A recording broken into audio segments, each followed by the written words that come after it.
Right now, a football match is being played somewhere on this planet, and if you watch the midfield, you'll see 3 or 4 players occupying roughly the same zone, doing roughly the same job, except they're not.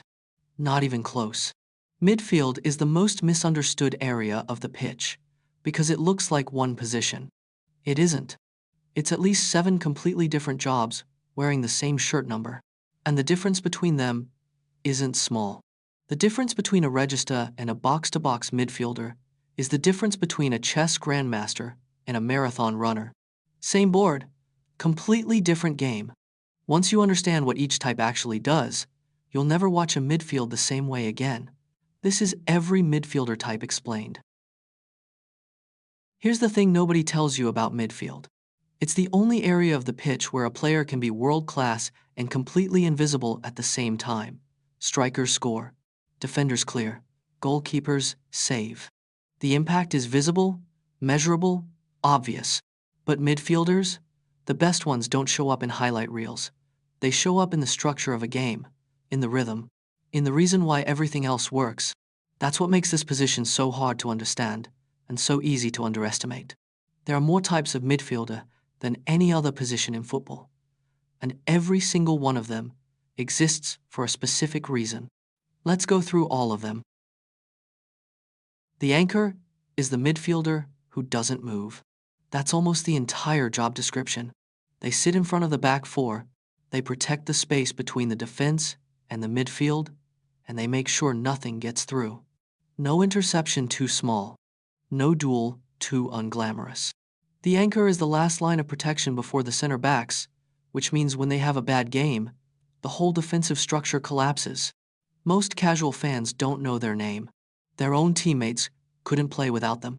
Fernandinho at Manchester City was the textbook anchor.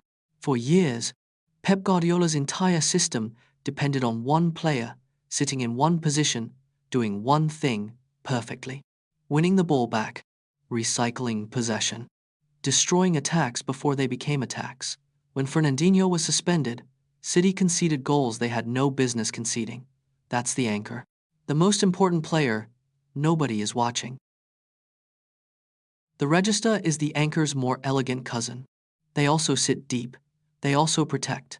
But their primary weapon isn't destruction, it's vision. The regista is a deep-lying playmaker. They receive the ball in their own half, under pressure, and find passes that nobody else in the stadium has even considered yet. They control the tempo of the entire match from the deepest position on the pitch. If the anchor is a wall, the regista is a conductor. Andrea Pirlo was the defining regista of his generation. He moved so slowly that opposition scouts thought he was declining. He wasn't. He was reading the game 3 passes ahead, while everyone else was reacting to the pass that just happened.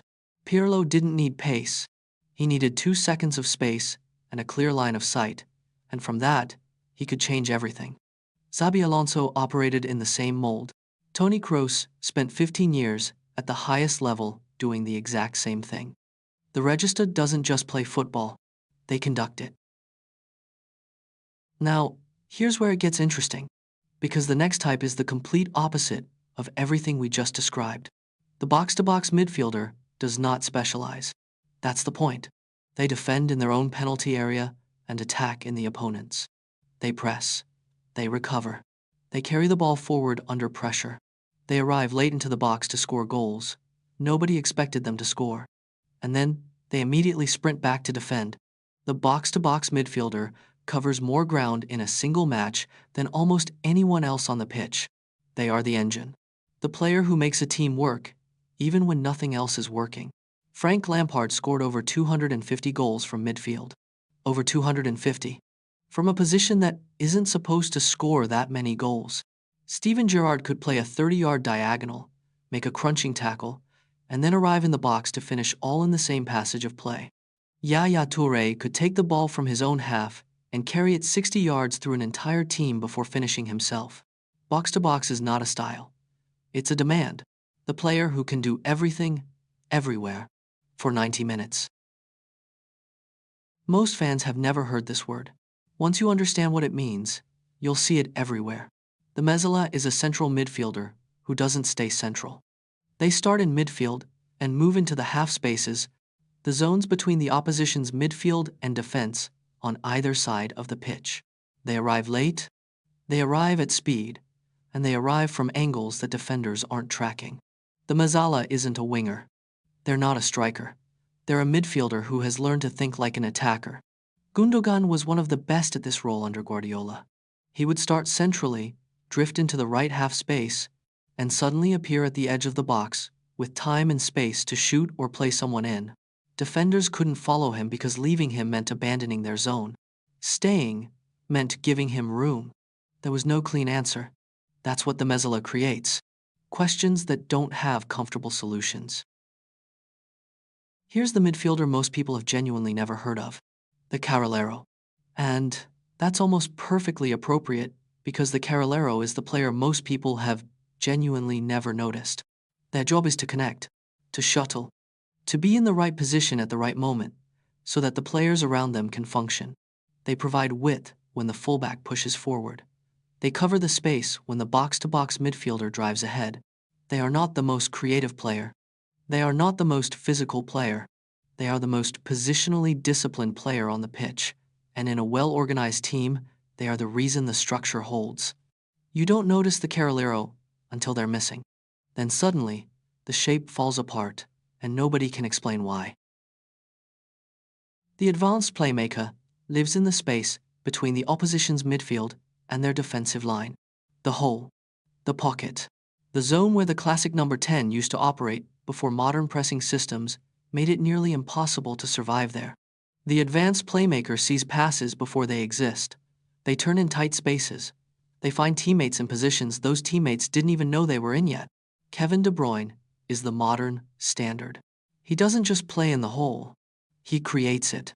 He drags defenders out of position and then finds the pass that splits the entire defensive structure in a single moment. What most people don't realize about the advanced playmaker is that the position nearly died. Modern football pressed it out of existence for almost a decade. The space where they operate was compressed so aggressively that only the most exceptional players could survive there. De Bruyne survived. That's how you know he's exceptional. The final type is the one that surprises people most. The Segundo Volante is a deep midfielder who arrives in the penalty area late and scores goals that deep midfielders aren't supposed to score. They start behind the attack. They make runs from deep that defenders never pick up because by the time the ball moves forward, everyone is watching the striker. The Segundo Volante exploits that moment.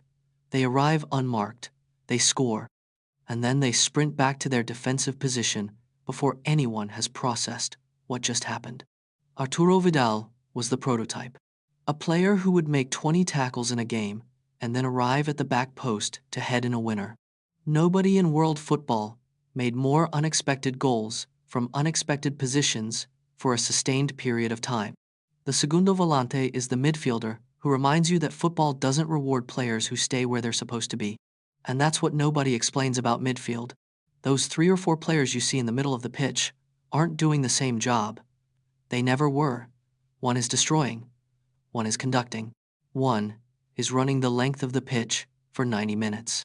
One is appearing in spaces that shouldn't exist. And one is so perfectly positioned that you'll never notice him until he's gone. The midfield isn't one position. It's the most complex ecosystem in the sport. And now you can see every piece of it. You were always watching the same game. You just didn't know what you were looking at. Now, you do. If you want more breakdowns like this, hit subscribe. I'm building the most complete football encyclopedia on YouTube. And the next video goes even deeper. I'll see you there.